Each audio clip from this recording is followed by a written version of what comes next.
बाद में। हाँ यार, केमिस्ट्री पढ़ाते बहुत सटीक। अरे कंटाल गया। अबे वो पता है सामने वाली बेंच पे लड़की बैठती है यार कितनी क्यूट है वो। अबे इसका ध्यान है ना उसी पे रहता है। ए तू चुप रहे। कल फिजिक्स का टेस्ट है, याद है?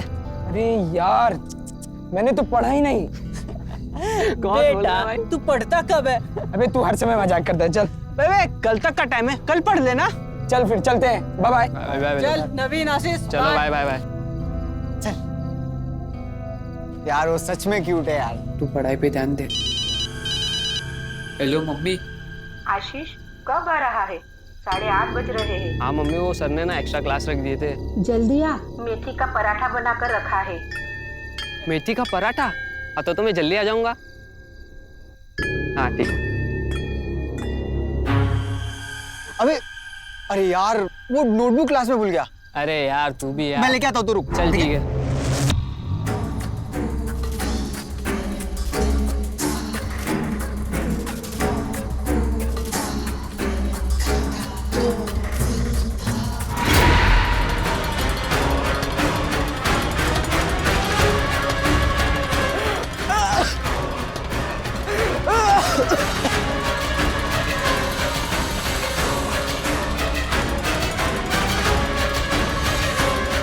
आशीष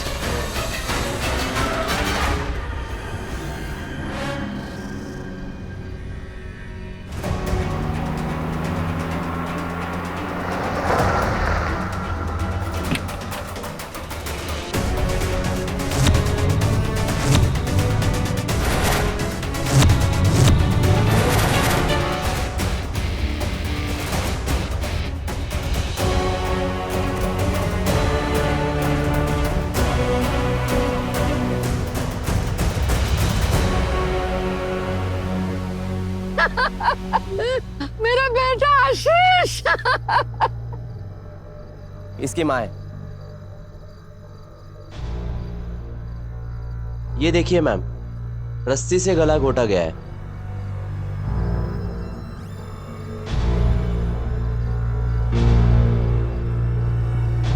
कोई आई विटनेस? हाँ, इसका दोस्त नवीन। मैंने उसे पूछने की बड़ी कोशिश की, लेकिन वो बोलने की हालत में नहीं था, इसलिए मैंने उसे घर भेज दिया।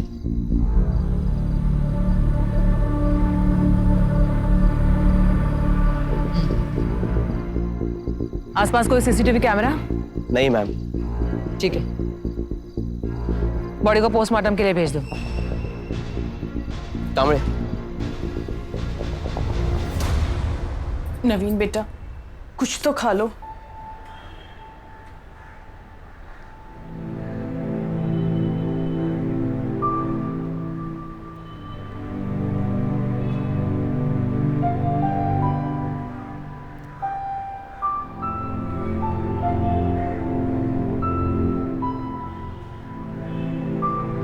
किशोर, नवीन कैसा है अब? पूरी रात सोया नहीं बेचारा। तो सोएगा भी कैसे जिसने ये सब देखा हो।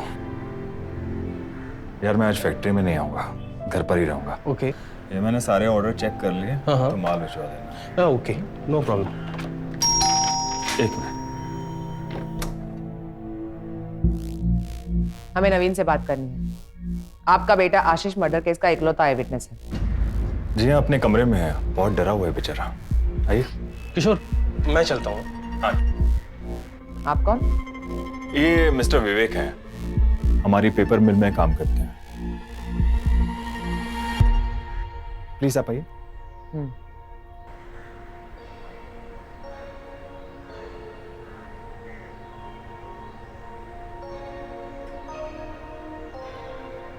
नवीन देखो, डरने की कोई बात नहीं है। हम बस कुछ सवाल पूछेंगे, जितना याद हो बता देना, ठीक है? कल आशीष को जिसने मारा उसे देखा था तुमने? कैसा दिखता था वो? आदमी नहीं, कोई औरत थी।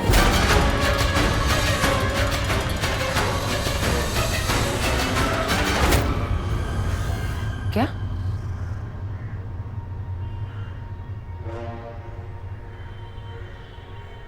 कैसी दिखती थी वो? पता नहीं, फेस नहीं दिखा, अंधेरा था। उसने आशीष के गले में पीछे से रस्सी डाल के रखी थी।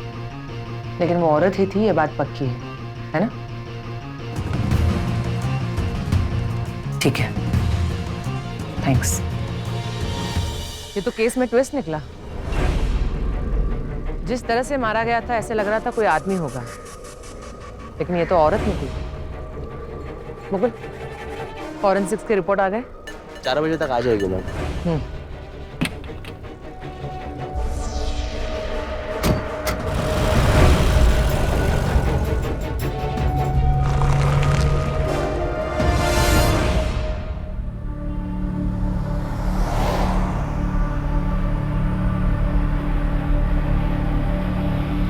भैया रस्सी चाहिए 3 मीटर।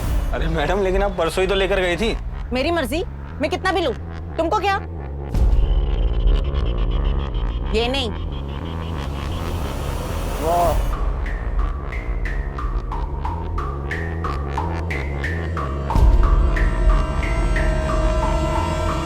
ये लीजिए 50 रुपये।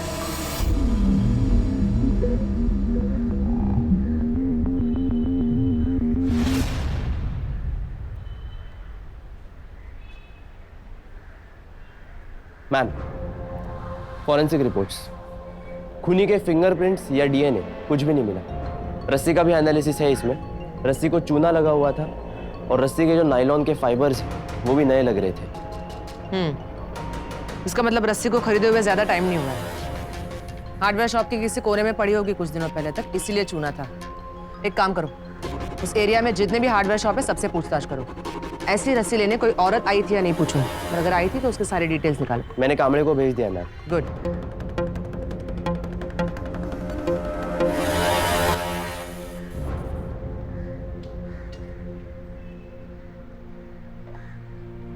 आशीष ने पूरी तैयारी करके रखी थी टेस्ट देने के लिए, पर अब वो खुद ही नहीं टेस्ट देने के लिए। अभी भी यकीन नहीं हो रहा है यार। सब मेरी गलती है। अगर मैं नोटबुक लेने क्लासरूम वापस जाता ही नहीं तो शायद आशीष अभी जिंदा होता। ऐसा मत सोच नवीन, ऐसा सोच तो बच गया, नहीं तो तुझे भी कुछ हो सकता था। एक 18 साल के लड़के को गला घोट के मार दिया गया रात के टाइम पे। हाँ कमले। मैडम, सुबह से बहुत सारे दुकानदारों से पूछताछ की। अब एक हार्डवेयर वाले ने बताया कि कल एक औरत आई थी, ऐसी सेम कलर की रस्सी लेके गई है। वही औरत 2-3 दिन पहले भी आके रस्सी लेके गई। मैडम, वैसी कलर की रस्सी जिस कलर की रस्सी से मर्डर हुआ था। और दुकानदार ये भी बता रहा था मैडम, बड़ी अजीब औरत थी। अचानक उस पर चिल्लाने लगी। कौन है, कहाँ रहती है, कुछ जानता है उसके बारे में? हाँ मैडम, एड्रेस निकाला है उसका। सुजाता पाठक नाम है वो औरत का। ग्रेट, सेंड करो। ठीक है मैडम। मुकुल, उस रस्सी खरीदने वाली औरत का पता चल गया। कामले से कोऑर्डिनेट करो। मैम,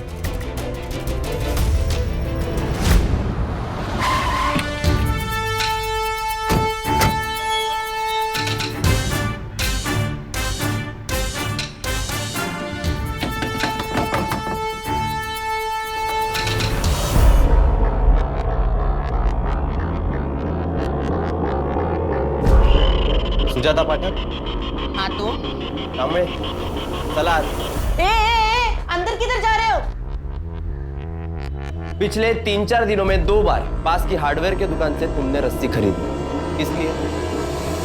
मैं क्यों बताऊं?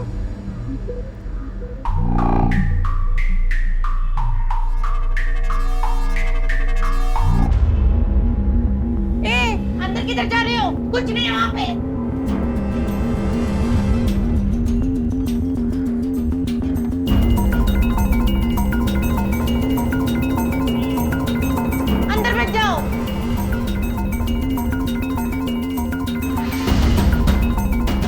मत लगाओ मेरे बच्चे को, मेरा बच्चा है, कुछ मत करो उसे।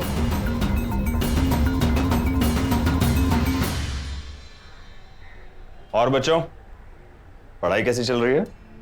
अंकल बस नवीन को बता रहा था पिछले कुछ दिनों में उसने क्या क्या छोड़ा है क्लास में। नवीन जल्दी फिर से क्लासेस ज्वाइन करेगा, है ना बेटा नवीन? ठीक है अंकल, मैं चलता हूँ। हाँ बेटा। बाय। ओके। नवीन बेटा जी। नवीन बेटा, मुझे पता है कि तुमने जो अपने दोस्त के साथ होते हुए देखा है, उसका डर तुम्हारे अंदर बैठ गया है। लेकिन बेटा, तुम्हें कुछ नहीं होगा। तुम्हारे पापा तुम्हें कुछ नहीं होने देंगे। तुम्हें अपने पापा पर भरोसा है ना बेटा?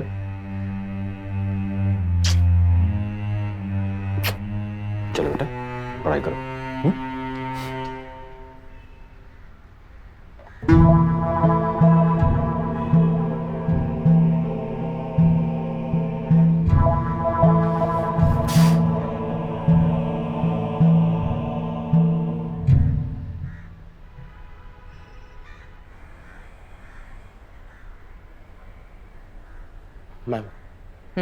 मैम, इसके बारे में कुछ पता चला है।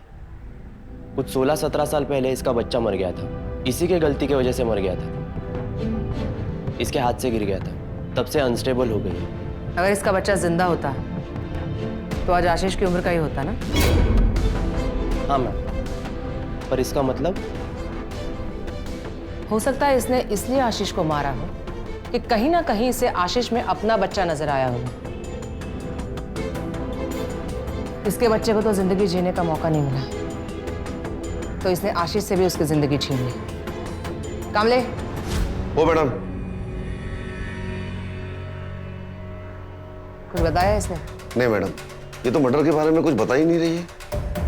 ठीक है, फिलहाल तो कस्टडी में रखो, देखते हैं कैसे क्रैक करना है।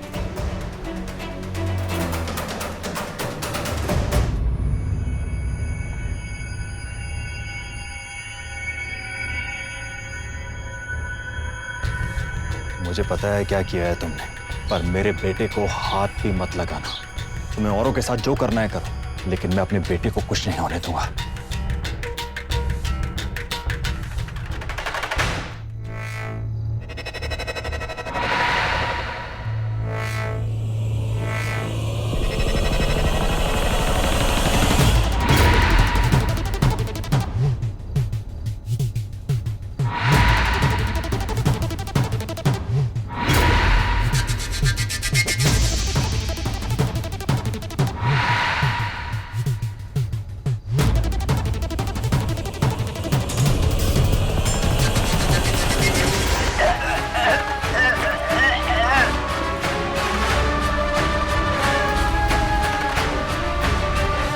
रोक!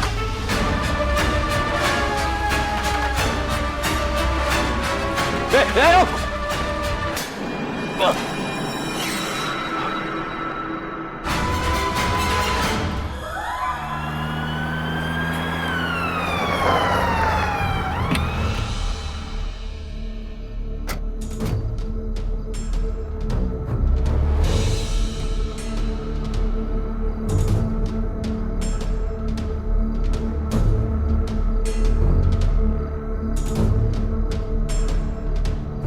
एग्जैक्टली वही पैटर्न। इससे दो बातें क्लियर होती है। एक तो ये कि आशीष का खून सुजाता ने नहीं किया, ये औरत कोई और ही है। सुजाता को जाने दो। और दूसरी बात मैडम? दूसरी बात ये कि ये कोई आम किलर नहीं है, ये एक सीरियल किलर है। और सीरियल किलर मर्डर करते हुए कोई ना कोई पैटर्न फॉलो करता है। इसका पैटर्न है रस्सी से गला घोटना। इस लड़के की उम्र भी आशीष जितनी ही होगी। मैम, एक्चुअली ये आशीष का ही दोस्त है। इसका मतलब शायद वो औरत इन सब लड़कों को जानती थी। ये कोई रैंडम शिकार नहीं है। लेकिन यही लड़के क्यों?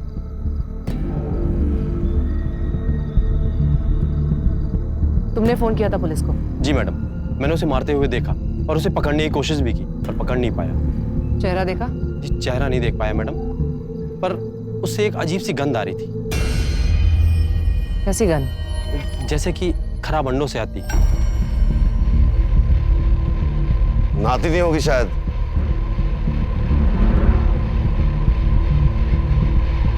मुकुल, नोट करो इस बात को। और कुछ याद है उस औरत के बारे में? मैडम आप उसे औरत कह रही हैं? मुझे तो वो औरत ही नहीं लग रही थी। क्या मतलब? मेरा मतलब मैडम, जब मैं उसे पकड़ने की कोशिश कर रहा था तब मेरा हाथ उसके चेहरे पर पड़ गया था। तो उसके चेहरे पर थोड़ी सी दाढ़ी थी, जैसे कि 1-2 दिन शेव ना करने से हो जाती है। पक्का यकीन है? जी मैडम, मुझे तो लग रहा है कि वो कोई किन्नर था। किन्नर? और हम सोच रहे थे कि वो कोई औरत है, सिर्फ इसलिए क्योंकि उसे साड़ी पहनी थी। बात घूम फिर के फिर वहीं आ रही है जो मैं हमेशा कहती हूँ, तसं दिसतं तसं नसतं, म्हणूनच जग फसतं। मतलब ये है कि जैसा दिखता है वैसा नहीं होता है, इसलिए हम फंस जाते हैं। कामले, हो मैडम। इस एरिया के आसपास एक किन्नरों की बस्ती है ना? हाँ मैडम, यहाँ से 2 किलोमीटर की दूरी पर किन्नरों की बस्ती है। उन किन्नरों की सरदार का नाम पार्वती है। उस पार्वती का अपने किन्नरों में काफी दबदबा है और बहुत ही स्ट्रॉन्ग नेटवर्क है मैडम। ठीक है, कल जाके देखते हैं वहां पे जी मैडम। ये हरकत किसने की।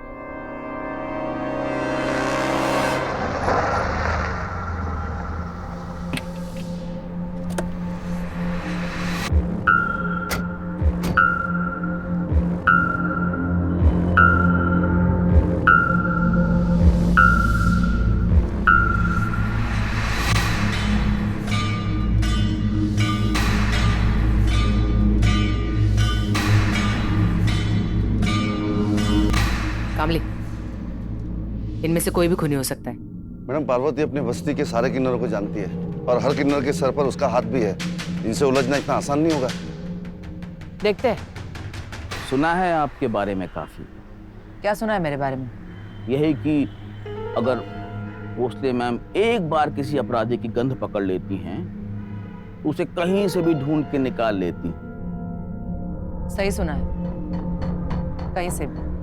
मैडम, आपको हमारी इस बस्ती में कोई अपराधी नहीं मिलेगा, क्योंकि इस बस्ती में कब कहां कहां क्या क्या हो रहा होता है उस सब की खबर मुझे पहले ही मिल जाती है।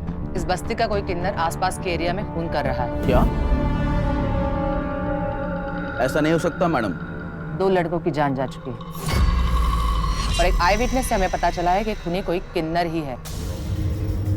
देखिए मैडम, इस बस्ती के किन्नरों का काम सिर्फ और सिर्फ आशीर्वाद देना है, किसी की जान लेना नहीं।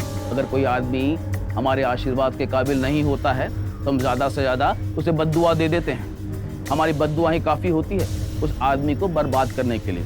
हम किसी की जान नहीं लेते हैं। तो तुम ये यकीन के साथ कह सकती हो कि वो खूनी इस बस्ती का किन्नर नहीं है? उतने ही यकीन से, जितने यकीन से मैं ये कह सकती हूँ कि आदमी जितना झूठा होता है उतने ही सच्चे हम किन्नर होते हैं। देखिए मैडम, अगर वो अपराधी इस बस्ती में रह रहा होता तो मैं उसे पकड़कर कब का आपके हवाले कर चुकी होती। 1 मिनट मैडम, मैंने ये कहा है कि वो खूनी इस बस्ती का किन्नर नहीं है, पर मैंने ये नहीं कहा कि वो खूनी किन्नर नहीं हो सकता।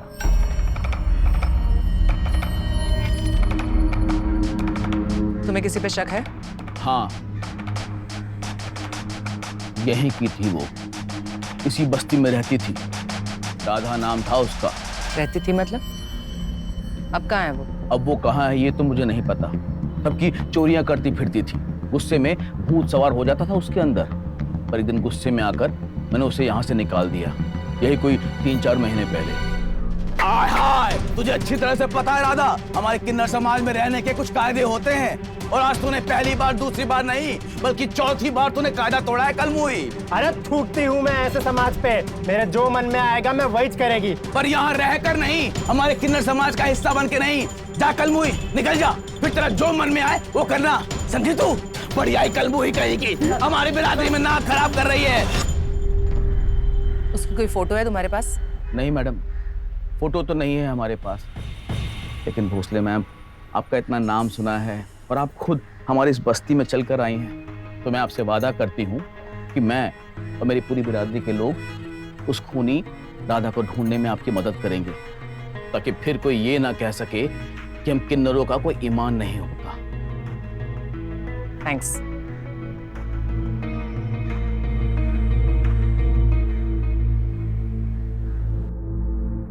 क्या लग रहा है मैडम, कहीं ये झूठ तो नहीं बोल रही थी? नहीं मुकुल, और ये मैं यकीन के साथ कह सकती हूँ। कौन सच बोल रहा है और कौन झूठ। और मैडम इन लोगों का नेटवर्क बहुत ही स्ट्रांग है, अंदर अंदर से ढूंढ के निकालेंगे इस राधा को। हमें अलर्ट होना पड़ेगा। हमें सिर्फ इतना पता है कि खूनी किसी वजह से नवीन और उसके दोस्तों के पीछे पड़ा है। क्या हो सकती है वो वजह? ये कनेक्शन तो तभी पता चलेगा जब खूनी अपने हाथ आएगा। एग्जैक्टली। अब सिर्फ नवीन और उसका दोस्त दीपक बचे हैं। हो सकता है उनके जान को खतरा हो। मुकुल, उन गलियों में जितने भी सीसीटीवी कैमरास बंद पड़े हैं सब शुरू करवा दो। जहां जहां जरूरत पड़े और कैमरास लगवा दो। गलियों में कब कहां क्या हो रहा है सब चीज पर हमारी नजर होनी चाहिए। हर हालत में हमें उस खूनी को पकड़ना है।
दीपक, दीपक सुनो, दीपक।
जैन सर, सेम पैटर्न से मारा है, रस्सी से गला घोटा है।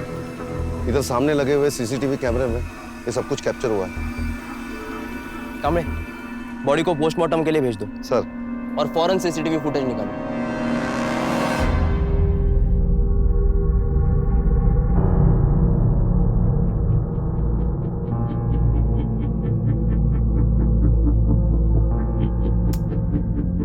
इसमें चेहरा कहाँ दिख रहा है? नहीं मैम, बस इतना ही दिख रहा है। मुझे यकीन है इसमें भी कोई तो डिटेल जरूर मिलेगी जो हमारे काम आएगी। एक काम करो, बाकी के सीसीटीवी कैमरा चेक करो, शायद किसी और कैमरा में कैप्चर हुआ हो। मैम,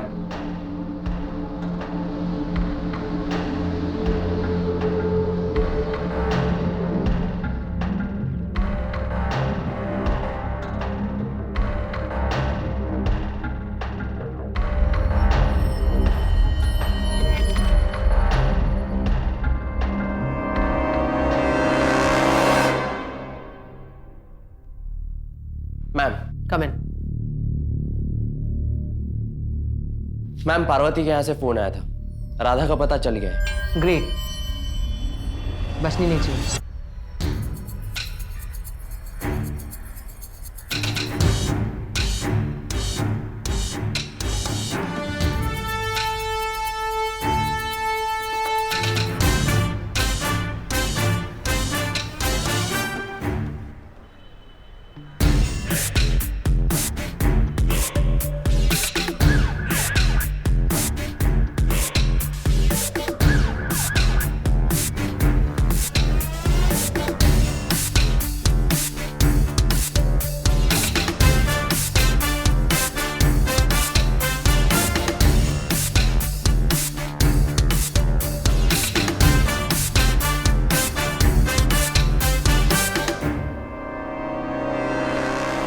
तीनों को कैसे जानती थी? मैडम कौन है ये लोग? मैं नहीं जानती है। तो बिना जाने तूने इन्हीं 3 दोस्तों को कैसे मारा? मैं किसी को नहीं मारी मैडम। तो पुलिस को देख के भागी क्यों? क्योंकि मुझे पता लगा था कि बस्ती के किन्नर लोग मुझे ढूंढ रहे हैं, और ये भी कि कुछ दिन पहले आप लोग पार्वती से मिले थे। क्या लगा तुझे? हम क्यों ढूंढ रहे हैं तुझे? क्योंकि मैं पॉकेट मारती है लोगों की। छोटे छोटे क्राइम के आड़ में बड़े क्राइम को छुपाने की कोशिश करी है ना तू? नहीं मैडम, मैं सच बोलती है। मैं किसी को नहीं मारी मैडम, किसी को नहीं मारी। ठीक है, पानी दो।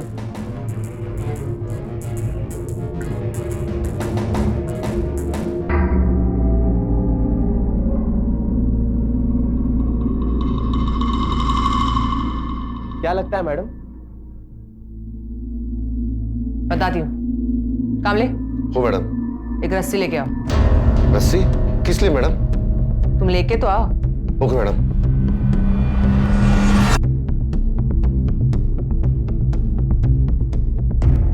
मैडम रस्सी। अब इसका फंदा बनाओ। फंदा क्यों मैडम? जो बोला वो करना। Okay madam.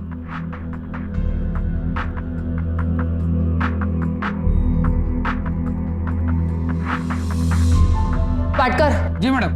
इधर आ। कैप निकालो। कोई गलती हो गई क्या मैडम? कामड़े, उसके पीछे खड़े होकर ये फंदा उसके गले में डाल के कसो। ये क्या मैम?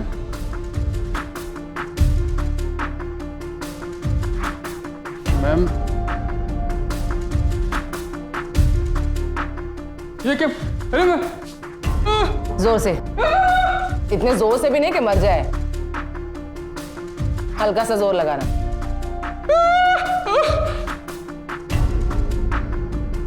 बस ठीक है, पीछे हो जा।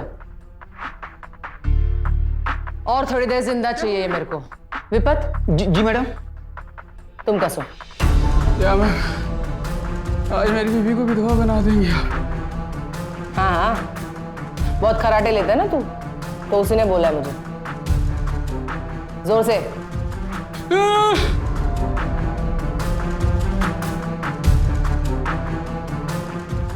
बस बस। विपत। जी मैडम। तुम लेफ्टी हो ना? हाँ मैडम।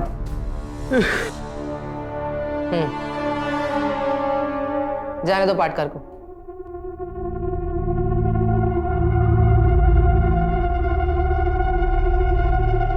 मुकुल, कामले राइट हैंडेड है। Yes madam. तो उसने रस्सी को कसने के लिए दाएं हाथ का इस्तेमाल किया, और विपत लेफ्ट हैंडेड। लेफ्ट हैंडेड आदमी रस्सी को कसने के लिए बाएं हाथ का इस्तेमाल करता है या नहीं, वो देखना चाहती थी, और मैं सही थी। पर मैम, इससे और क्या पता चलता है? वो सीरियल किलर काफी सारे लोगों की तरह राइट हैंडेड है। सीसीटीवी के फुटेज में ये साफ साफ दिखाई देता है। लेकिन राधा लेफ्टी है। इसका मतलब राधा वो सीरियल किलर नहीं है। मैडम हमें तो लगा था कि किलर हाथ में आ गया। आएगा, वो भी हाथ में आएगा। सीसीटीवी का फुटेज निकालो, राधा को दिखाना है। मैम,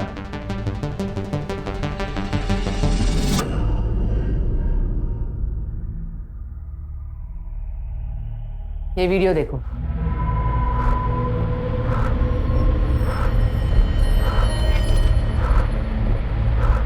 मैडम ये मैं नहीं है मैडम। पता है। अगर ये तू नहीं है तो फिर कौन है? कोई ऐसा किन्नर जो ये सब कर सकता हो?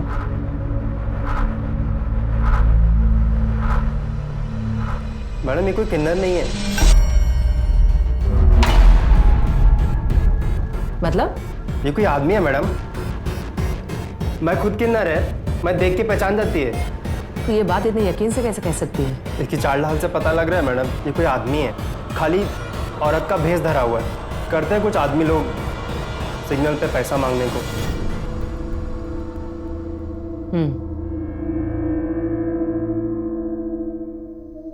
हो सकता है ये सच बोल रही हो, क्या पता। खुनी ने साड़ी और विग सिर्फ इसीलिए पहना हो ताकि वो हमें भटका सके। ये केस तो घूमता ही जा रहा है ना। शायद खूनी भी यही चाहता है। आखिर कौन हो सकता है वो?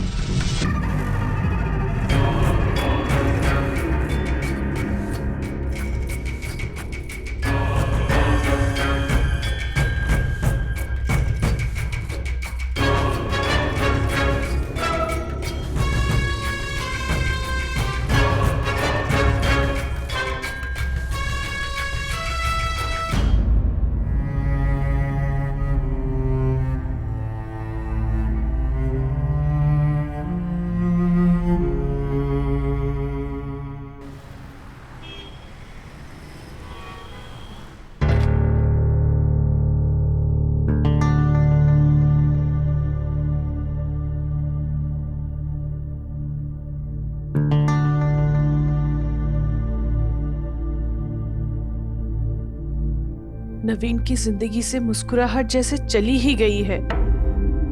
अपने तीनों दोस्तों को खो चुका है वो। मैं तो सोच भी नहीं सकती उस पे क्या गुजर रही होगी। देखना, जो कोई भी ये सब कुछ कर रहा है ना, एक दिन नर्क की आग में जलेगी वो चुड़ैल। मेरे बेटे को उसने अगर कुछ किया ना तो मैं उस नवीन को कुछ नहीं होगा रेणुका, मैं उसे कुछ नहीं होने दूंगा।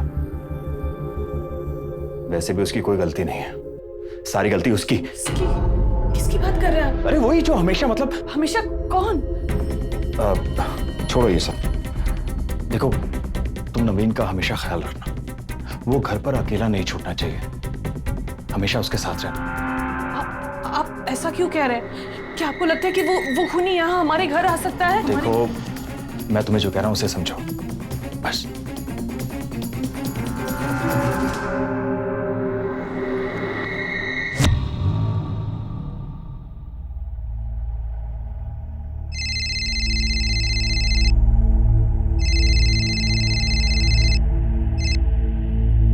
अश्विन। हाय, देखो मैं थोड़ी देर में घर पहुंच रहा हूँ। तुम कितने बजे आ रही हो? सो सॉरी, मुझे आज भी देर हो जाएगी। अरे मैं सोच रहा था हम तीनों डिनर के लिए बाहर चलते हैं। हाँ, लेकिन काफी काम बचा है यहाँ। वीकेंड पे जाते? वीकेंड कोई नहीं। एक प्रोजेक्ट, अब सुना, तुम लोगों ने उस सीरियल किलर को पकड़ लिया? नहीं, लेकिन अब एक बात पता चली है कि वो कोई औरत या किन्नर नहीं, एक आदमी है जो औरत बन के मारता है। अजीब बात है। अजीब तो है, और सबसे कंफ्यूजिंग बात यह है कि उस खूनी का मोटिव पता नहीं चल रहा है। वो यंग लड़कों को क्यों मारना चाहता है, खासकर वो जो एक दूसरे के दोस्त हैं। और भी कुछ डिटेल्स हैं जिनके बारे में कुछ कनेक्शन नहीं मिल रहा, जैसे कि वो गंध जो उस खूनी से आती है। कैसी गंध? एक आई विटनेस ने उसे पकड़ने की कोशिश की थी। उसका कहना है कि खूनी से ऐसी गंध आती है जैसे किसी खराब अंडे से आती है। प्राजक्ता, खराब अंडों से जो गंध आती है वो H2S से आती है। तुम कुछ जानते हो इसके बारे में? प्राजक्ता, सड़े अंडे जैसी गंध हाइड्रोजन सल्फाइड केमिकल से आती है, H2S। अश्विन, मैं तुम्हारी तरह केमिकल इंजीनियर नहीं हूँ, मुझे साफ साफ बताओ क्या होता है वो केमिकल। सी, ये केमिकल जो है वो फैक्ट्री वगैरह में यूज होता है। कौन सी फैक्ट्रीज? ये मोस्टली यूज होता है पेपर मिल या पेपर पल्प बनाने के लिए। पेपर मिल में यूज होता है मैक्सिमम। अश्विन, मैं तुम्हें थोड़ी देर में फोन करती हूँ। मुकुल,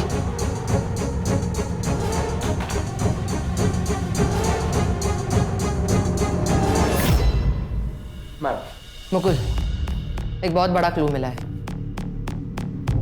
मैं अब जो भी कहने जा रही हूँ ध्यान से सुनो। बेटा नवीन, मैं मार्केट जा रही हूँ, थोड़ी देर में आती हूँ। तुम यहीं रहना और दरवाजा बंद रखना। ठीक है मम्मी।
यही मौका ढूंढ रहा था ना तू, कि नवीन घर पे अकेला हो और तू अपना शिकार कर सके।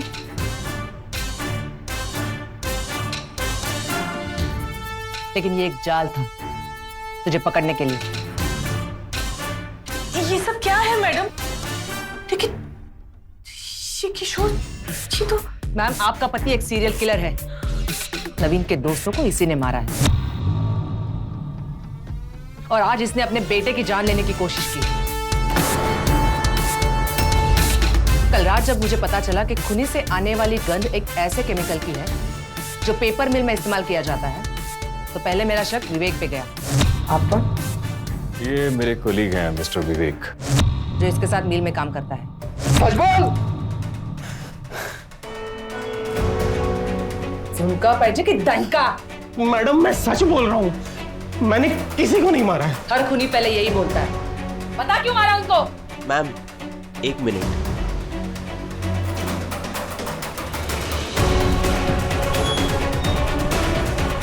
मैम, ये आदमी सच बोल रहा है। तीनों मर्डर्स के वक्त ये कहीं और था। जिनके साथ था उनसे मैंने कंफर्म किया है। अगर ये खूनी नहीं है तो सिर्फ एक ही आदमी बचता है, किशोर कामत, क्योंकि वो भी उसी पेपर मिल में काम करता है। मुकुल, ये केस कुछ ज्यादा ही टेढ़ा है। बस किशोर की सारी हिस्ट्री निकालो। लेकिन जब मुझे किशोर के अतीत के बारे में पता चला तो मुझे अंदाजा आ गया कि इन मर्डर्स के पीछे क्या मोटिव हो सकता है। और इसे रंगे हाथ पकड़ने के लिए हमने नवीन को अकेले छोड़ने का जाल बिछाया था। कैसा आदमी? और ये अपने ही बेटे को क्यों मारेंगे? मैंने कुछ नहीं किया अपने बेटे को। मैंने कुछ नहीं किया। उसने किया। उसने।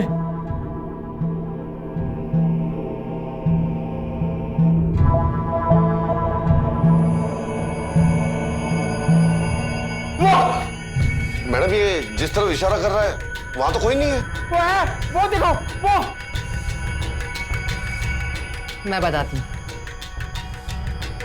ले चलो इसे थाने। चल चल।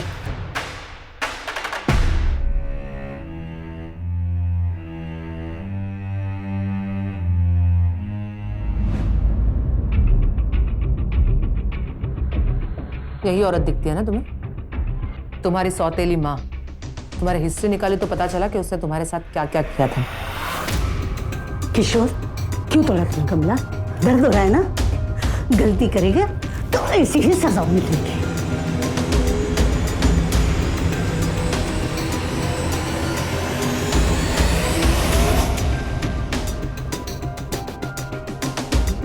किशोर, उस औरत ने तुम्हारे साथ जो भी कुछ किया है उसका तुम्हारे दिमाग पर बहुत गहरा असर पड़ा है।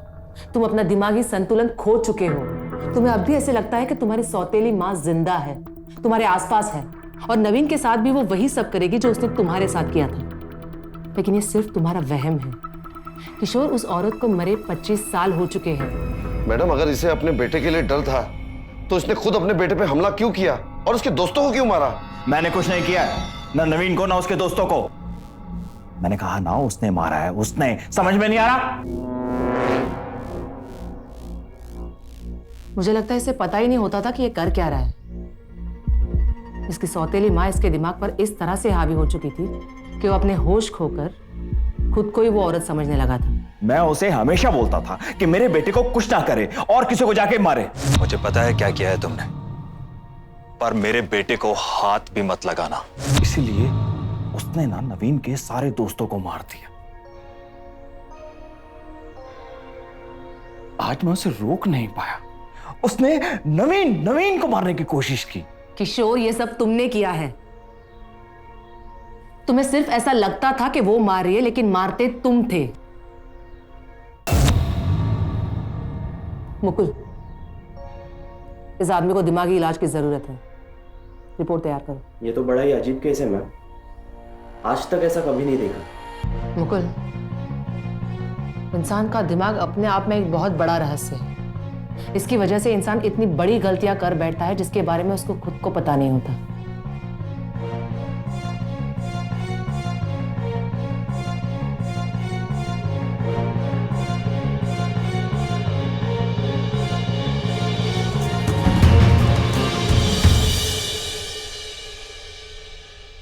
ऊपर वाला जब हमें इंसान की जिंदगी देता है तो उसके दो मकसद होते हैं। पहला, एक खुशहाल जीवन, और दूसरा, हम अपने आने वाली पीढ़ी को इतना मजबूत बनाएं कि वो हर इंसान की तरक्की के बारे में सोचे।